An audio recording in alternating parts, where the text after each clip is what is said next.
Hello, everyone. I hope you are having an absolutely wonderful day today. I am feeling absolutely fabulous myself, and I really hope that my feelings of joy and affection spread to you this day after hearing this video. So, in this video, I wanted to talk more about the pleasure goddess, the entity of concentrated pleasure and benevolence, the entity of inspiration, imagination, and spontaneous desire. And it's very important to me that people understand that the source of my being able to see past people's displays of emotion and the way that they describe specific topics or ideas that I may disagree with, the reason I'm able to see past that and feel really intense emotional affection for others, both men and women, on so many levels, is due to my romantic dynamic with the pleasure goddess, specifically.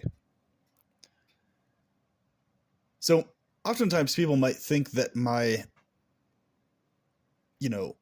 standards of behavior that I make a point to adhere to, and my always making a point to improve myself in terms of how I treat others, how I go about situations, as well as the ways in which I show that I care. Oftentimes they might think this is simply me, myself directly, just being a nice, friendly person. And I would say that one may say that on one hand, part of it is me, myself exuding affection for others and spontaneously feeling these things. Sure. But I can assure you far more than that. Far more than it just being me who is like that. It's the things I've learned from the pleasure goddess herself in the course of her interactions with me over the years, in hyper-detailed lucid dreams that I classify as not only lucid dreams, but rather experiences of the deeper reality beyond this one, underneath this one, hidden underneath the surface. The reality that everyone is aspiring for, to experience and be immersed in. Or rather, everyone who has a pleasurist drive within them, as being what spurs them on to smile and get up in the morning and feel enthusiasm for the day, no matter what situation they are facing. People who are inspired to focus on affection for others and focus on the positive in spite of all of the horrors presented to us all the time. These individuals are being driven by the pleasure goddess. They're being inspired by her, and she's at work within their emotions, feelings, and thoughts. She's probably the entity that gets the least amount of recognition within the entire world of thought, philosophy, ideology, and especially within the realm of feeling and behavior. She's more often treated as something that is just there, versus being interacted with as the actual being that she is. So you can take the difference between a person engaging in sexual romance with a loving partner and them experiencing the physiological sensations thereof, to another person experiencing the same thing, but treating pleasure as an actual being herself. And when I say herself, I'm referring to the nature of her being accommodative. This is not strictly referring to a female gender of the physical type, although by extension, that is also implied as well. More specifically, the pleasure goddess is the entity that is the accommodator of your desire in particular.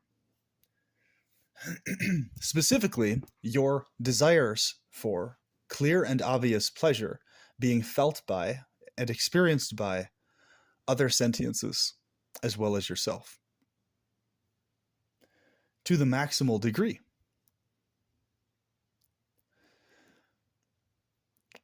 So, my friends and relatives and lovers, I implore you to go deeper into your thoughts and feelings and interact with pleasure as the actual being that she is. Instead of simply experiencing her as pleasure, treat her as an actual person that you have a relationship with, and watch how amazing of a life turnaround that will lead to in terms of how much more pleasure you will experience and how much more intensive happiness you will feel in your life.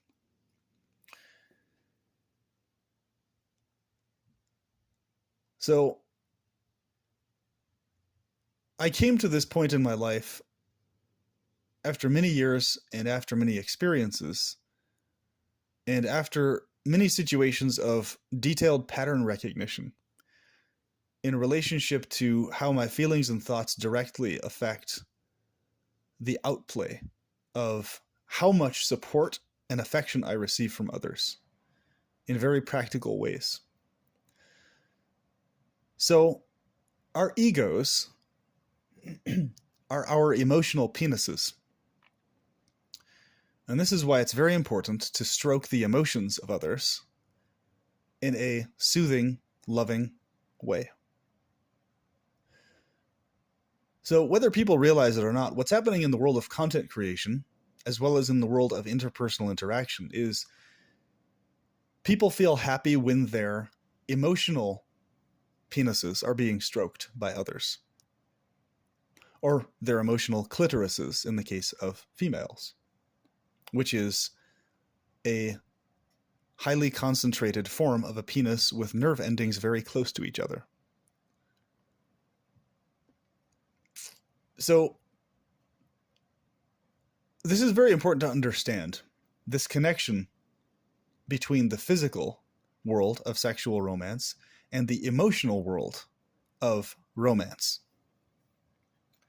You may have heard me talk in other videos how I am physically heterosexual, but I'm emotionally, very much so, bisexual. And if you've noticed, I'm sure you've picked up on this if you're a very attuned person. You've probably noticed that my nature itself, beyond what I say, is actually a very feminine nature. So if you were to likely personify the nature of my emotionality towards you or towards others, you would more than likely personify that emotionality in a female form with a penis. So when I talk about how I identify myself internally as this type of an entity, if you put the two and two together, you can see the thread that I'm actually getting at in terms of the emotional realm, the type of entity that I actually am, beyond simply the physical display of masculinity, etc. So what I've often noticed is a very intriguing factor. And you, listening to this, have probably noticed this in your interactions with me also. I've noticed that quite often, in fact, more often than not, there's what I would consider the female nature itself, the actual female nature of accommodativeness, beyond the gender concept, is quite often, more often found emotionally in those who are physically males. Now let that sink in for a minute. I've noticed that men, not children, not women, grown men, quite often tend to have what I would consider a far deeper, actual, genuine pleasure goddess nature to them. So please contemplate the implications of what I'm saying here very deeply. And there are women who I've met who exude this nature also. But I've noticed the pattern that the women who tend to exude that nature towards me are almost exclusively female biological family members or women who I'm already in a romantic dynamic with. However, in the world of friendship, I notice that it is adult men who actually exude the pleasure goddess nature in the highest concentration and to the greatest degree. And this is extremely significant to me. So, Mate, Salomao, Reviving Real News, Mr. Corbett, Nonconformist Radio, and others, if you're hearing this, please take note of this, and I'm sure you've observed a very similar thing as well. And please also take note that when I refer to goddess, I mean accommodation directly.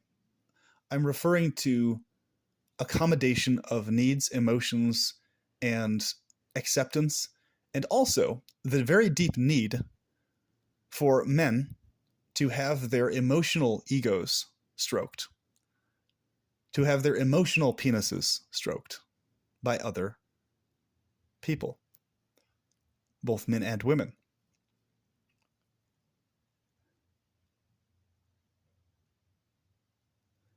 So this bypasses physical sexuality, whether it is heterosexuality, bisexuality, or homosexuality. These principles I'm referring to are completely bypassing any type of physical sexual orientation. So make no mistake about it that the world of emotional romance is a very distinct world from the world of physical romance. Okay? And I think this is very important so that men don't have any weird, strange, emotional allergic reaction to these concepts of, ooh, gross. You're talking about some weird, creepy, undercover homo stuff, etc. If you're a heterosexual, none of this. This is not what I'm referring to. I'm referring to the world of factual, emotional, sexual romance. So interpersonal dynamics, whether people admit it or not, are always of a sexual nature. Always. And I can verify this to you and prove this to you. Sexuality in romantic drive extends vastly beyond just the physical romantic world of sexuality. It extends very deep into the subconscious, the deep-rooted emotionality of daily life experience of people in this world. So what is happening and what's tormenting men throughout the world on such a deep level, as well as women, is there's lesser and lesser people who are having their emotional penises stroked by others. And you notice all these ideologies that tell people to go beyond your ego and all this type of stuff. I don't think these ideologies are actually healthy at all, because it's very important that people are encouraged to directly stroke the emotional egos of others. Men and women should be encouraged to stroke the emotional egos of their family members, their romantic partners, and their friends. And they should understand that it is in fact a sexual act that they're engaging in. So this is very, very important. And I want especially adult men to grasp what I'm talking about here. My ability to feel you out and understand who you are and pick up on you, the real you, to the point of actual real tears of affection for you.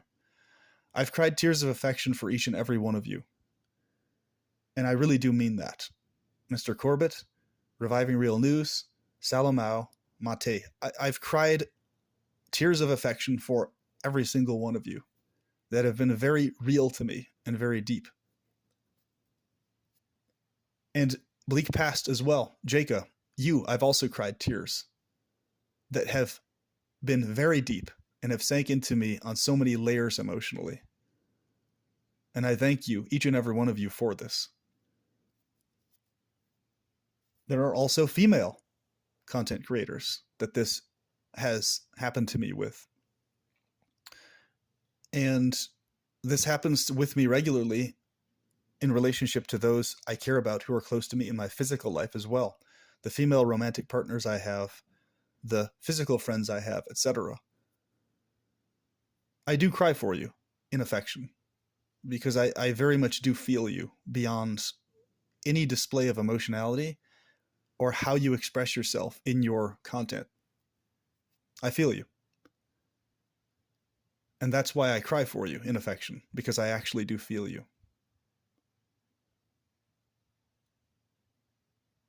And I'm sorry that I haven't done more to stand up for each and every one of you far more than I have so far. Or if it seems like I've been flaky or two-faced or disingenuous. My desire is driven by wanting every individual I interact with to experience the maximal degree of pleasure and happiness. So I don't always get it right. And I do feel deeply sad if I do not stand up for others to the degree that I could or should.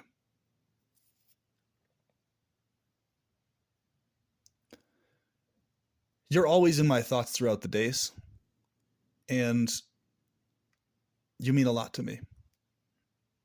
Even those of you who I've never met in person, I feel you. I feel who you are, and I can tell. There's a very real world of emotions and feelings that is its own realm beyond the physical world we experience. And that world is the realm I dwell in within my thoughts and in my feelings. That's the world behind my content, underneath my content, hidden. The secret world inside me. But please understand, and I really want the adult men I interact with to understand this very deeply, that this nature to myself, I owe a huge amount of gratitude and gratefulness to the pleasure goddess specifically for teaching me and guiding me to have this particular psychology towards each and every one of you. So whatever your views may be towards a reality that is permeated by a demonic female force or her entourage, to whatever degree this narrative or this view of this particular reality permeates the consciousness or the way you see things, please do understand that there is a genuine feminine entity that guides me personally. So your appreciation of me is actually appreciation of her, far more so. And oftentimes, I'll actually be told this by close friends of mine and people who I've shown affection for, who I've barely ever met, and stood up for, who I've barely ever met or know anything about.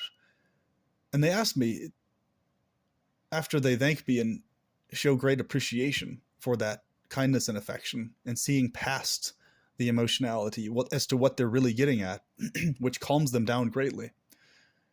They directly have told me many times, where is it that you have this psychology? What's driving this? Like, where is this coming from? Like, and they genuinely are amazed that this is how I feel towards them. They ask, where's this coming from? Like, what is the source of this feeling in you? Like, how do you do that? You know, psychologically and otherwise. How do you reconcile these things or these situations that are very awkward or strange or bizarre? And how do you maintain this really intense affection for everyone involved and show that to the greatest degree that you're able to? They ask me these kinds of questions. And I tell them every single time someone asks me this, it's because of my relationship with the pleasure goddess.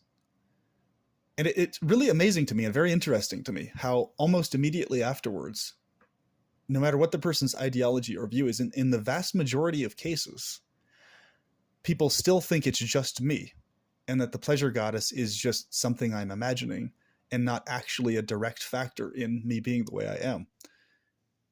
And I take note of that. I'm like, that's very interesting. That even though I tell people the reality of how and why I am this way and who actually has more of the credit than myself, they still seem to think it's actually me who has more of the credit, or it's me myself independent of the pleasure goddess who is feeling these things. Very interesting to me that people more often than not see it this way. Incredibly intriguing to me. It's kind of like, I would give the example of if you have a physical, really loving dynamic with a romantic partner that is very clearly real, okay, like in the tap on the table sense, very tangible. And people ask you, well, why is it you're so happy in life? Why do you experience so much positivity and joy? And you say, well, it's because I have an amazing romantic relationship with this wonderful girl in my life who loves others as well and treats others extremely kindly. And she inspires me to be the best person I can ever be. And then right afterwards, they'll say, oh, no, it has to be you, man. You must just be imagining her. It's just you, dude. Of course, there can't be any pleasure goddess. What are you talking about? You know? And it intrigues me that is how people process the entity that exists within the realm of feeling and emotion, within the molecule that is dopamine and serotonin. They seem to assume that because she is not overtly obvious in the physical sense to them, that she doesn't in fact actually exist within the realm that is the realm of emotion and feeling and pleasure directly. And in other videos, I'm going to talk more elaborately about the what you could call hyper-specific, hyper-scientific, you might even say, way in which the pleasure goddess operates in this physical realm, and how you can pick up on her presence in the physicality here, as well as in the realm of emotions. So when we're talking about these kinds of entities, specifically the goddess of pleasure and how she operates, there's a very particular way in which she operates within this physical realm. She operates within very specific parameters, and she's only able to actually interact with individuals within this particular reality if the emotionality within the individual provides a space for her to actually dwell within. Because oftentimes people wonder, well, why is it that I'm not just automatically experiencing this pleasure goddess, etc., interacting with me in the way you're describing or talking about? Why is it that that's not happening for me, but it seems to be happening for you? And I ask people, I often ask them, well, what is the state of your own emotionality towards others and how you feel towards others? When you look at pornography, do you specifically feel happy contemplating the pleasure that others are visually experiencing in that scene or in that act? Or do you feel jealous or envious or angry? And then more often than not, the answer is, well, yeah, I feel various degrees of jealousy, or I wish I had that degree of and frequency of pleasure, etc., in my own life. And I say to them, well, in order for the pleasure goddess to actually be in you and dwell within your emotions, it's essential that you have a feeling of emotionality from your end towards others that provides a safe space for her to dwell within. So when you look at and see others engaging in pleasure, pornography is a great example because it's the thing that many people look at often, whether they admit it or not, whether they love it or have a love-hate relationship with it. It's a great example because the majority of unhealthy, in fact, I would say almost entirely, the nature of a person having an unhealthy relationship with consensual variations of pornography, which is the type of pornography I'm referring to, of course. The reason is if they're having issues with it or having it cause them depression or problems, it's simply because they haven't provided a place within their emotions in terms of how they feel towards others that they're seeing for the pleasure goddess to actually be able to interact with them in a personal, direct way. So it's much more an act of you yourself providing a friendly, loving, cuddly place for the goddess to dwell within your emotions in order for her to actually be there and reciprocate with you. Because if the emotions are closed off from, number one, her existence, or number two, her personal interactability, then her existence and her interactability will not be experienced.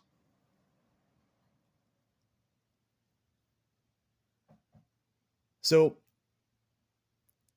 this is so important for people to understand, because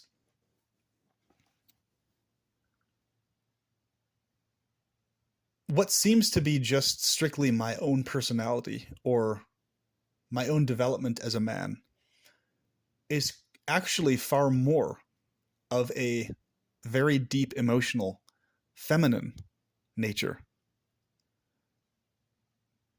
Genuine femininity, distinguished from the fake facade of femininity that is promoted and pushed by the what is known as the femi-urge, or the entity that is behind the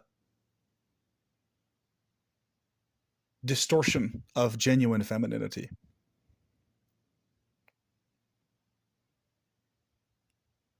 And the distortion of actual masculinity.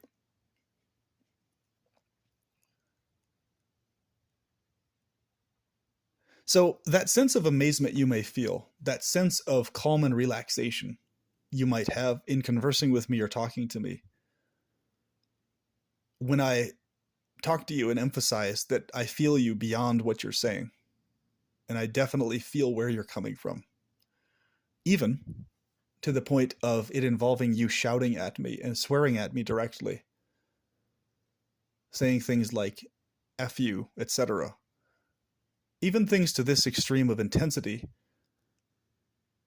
I still am able to pick up on whether those feelings are coming from a seat of genuine affection and emotional romance towards myself, or if they're coming from a place of malice. So when I tell someone that I'm their friend for life, I'm their best friend for life, I wholeheartedly mean that, and I hold myself to that. Not only do I hold myself to it, in fact, I don't even need to hold myself to it, because it is simply the genuine feeling that permeates my physiology. So whatever ends up happening with that person or to them, or however their psychology may shift over time towards myself, or whatever they may do or say, when I lock in on affection for a particular person, from my end personally, I will always consider myself the rest of my life to be their best friend or their very close friend, no matter what follows. Oftentimes in the world, you will hear people say these kinds of things, but something will happen to where they won't actually continue feeling that towards the other for the rest of their life. Usually it stems from a disagreement or some way that behavior happened that was exuded in terms of intense anger or emotionality. Those things don't actually faze me. When I become magnetized towards someone, emotionally and otherwise, on a very deep, intense level, that never changes in me for the rest of my life going forward, no matter what happens in the other person. And I can guarantee you 100% that this specific nature to myself and why I am this way is due to the affection that the pleasure goddess has shown me and the lessons she's taught me throughout my life. To where I'm at a point in my life, everyone, that I've already experienced every single sexual, romantic, interpersonal dynamic that I've desired to experience. And I'm literally just enjoying the rest of my life, enjoying the ride until I pass on from this world. I can honestly say, verbatim, that all of my desires that I felt needed to be fulfilled have already been fulfilled in full abundance. And I'm simply enjoying the rest of life going forward.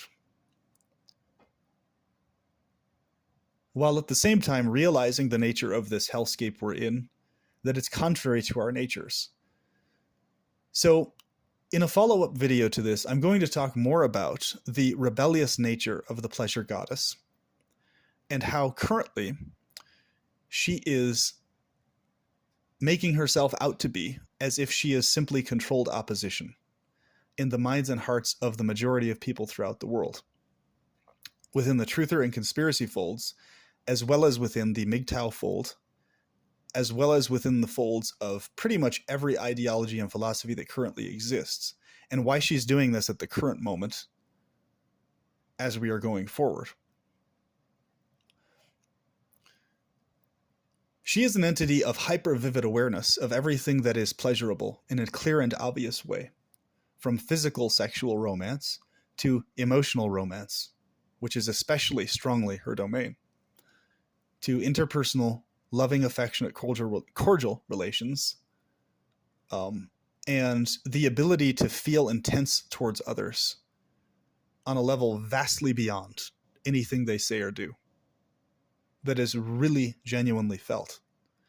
A deep, very deep permeating affection for sentience directly, and the experiences of all sentiences, and the urge for them to be perpetually pleasured. We'll talk about how she is in fact the soul entity, soul in both double meanings, S-O-L-E, as well as S-O-U-L, that drives the psychology of those who we would consider to be souled individuals, distinguished from an NPC. A consistently souled individual, this terminology, is actually referring to a person who is, in most cases, unknowingly being driven by the pleasure goddess in how they feel and behave. In fact, many of you who are my close friends and best friends, you're actually also being driven by the pleasure goddess to behave a particular way towards me. Many of you may not actually realize that she is in fact heavily at work in your psychologies, inspiring you, encouraging you on. She actually finds playful joy, akin to a young,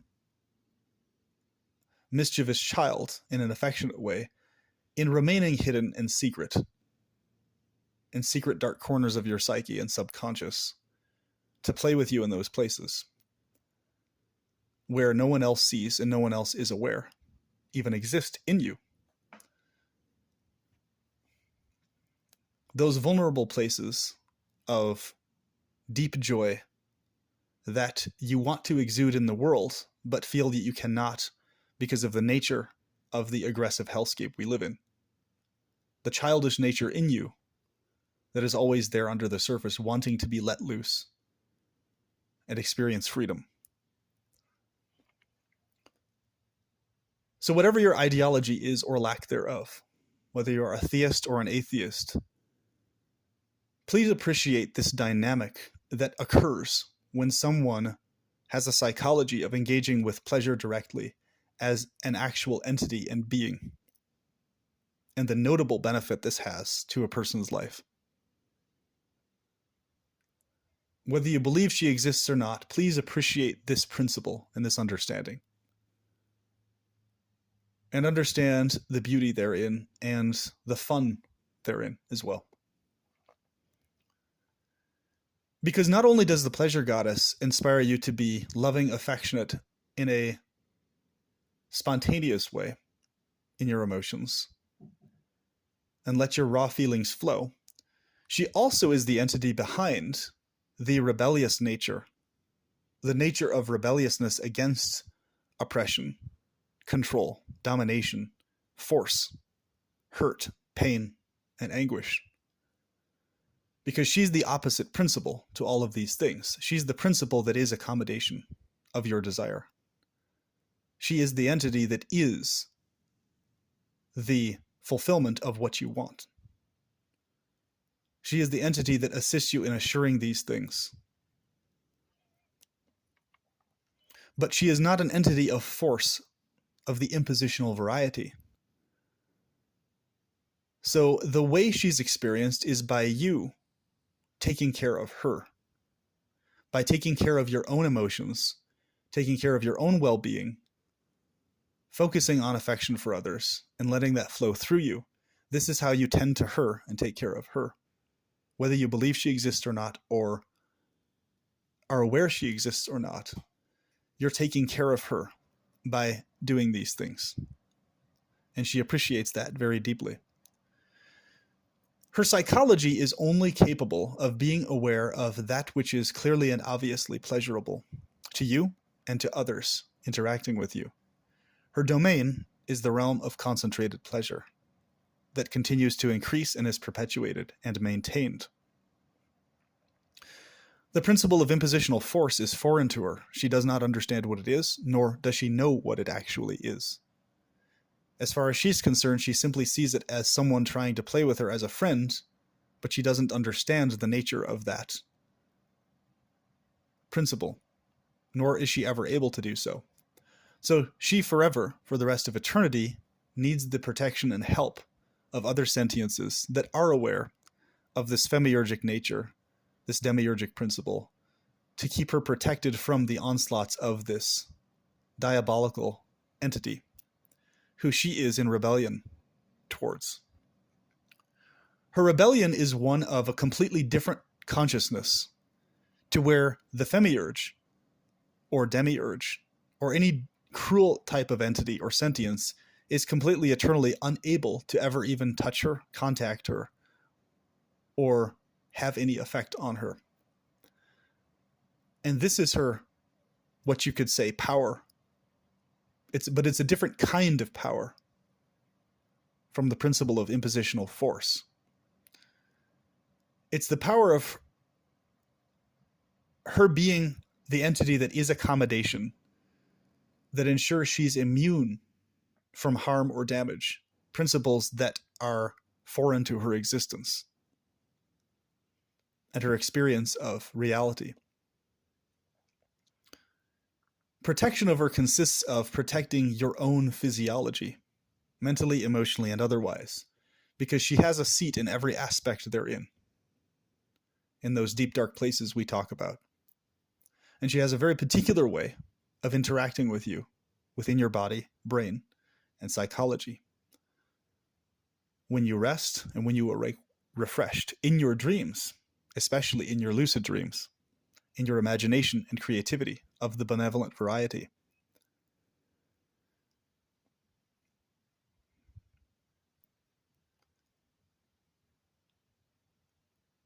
So the reason that pleasure of the concentrated benevolent variety is always in a sort of underdog position in this reality or in this realm is because she is in fact the eternal rebel against a reality that was designed and intended to be nothing but only continual torture, unendingly, unceasingly.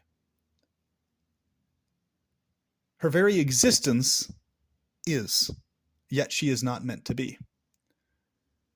She is eternally, but she is not meant to be.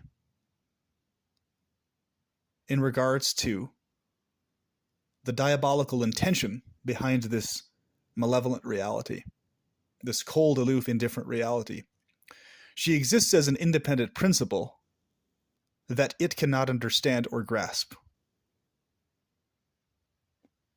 She exists as an entity that's eating out from the inside out this diabolical, horrific, malevolent thing. And as the ages go on, as technology progresses, you'll notice that humans become more and more attuned to the nature of pleasure, distinguished from the nature of torture. They become more attuned to the reality of what is taking place here and what the nature of these things are.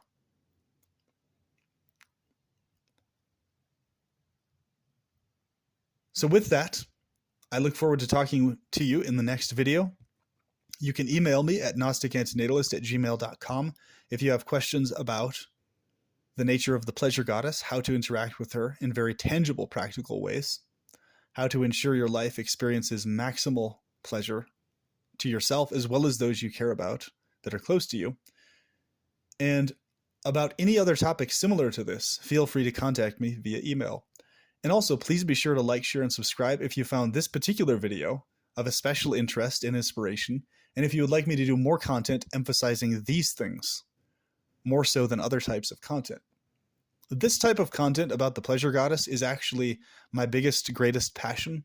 I enjoy talking about her more than any other topic.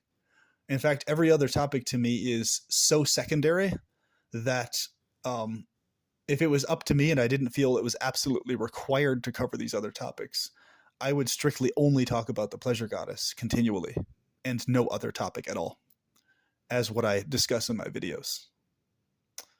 If it was my personal decision in the matter, outside of what I saw as an absolute necessity.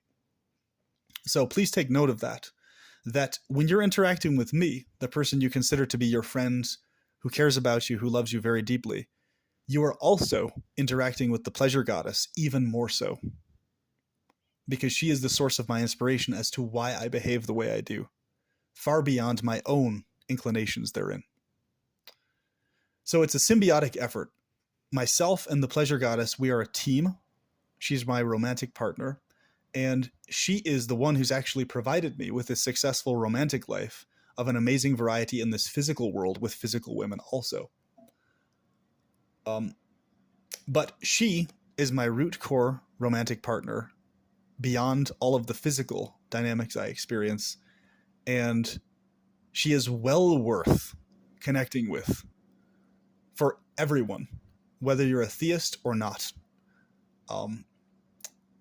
because the benefits are absolutely tremendous, and they ensure you a life of maximal well-being, all things considered, and a life where you are constantly inspired every day and enlivened, and where you feel loved and cared for deeply beyond what others say to you or how you experience others in this world. And with that, I hope you have an absolutely fabulous day and a wonderful year going forward. And I will catch you in the next one. Have a good day.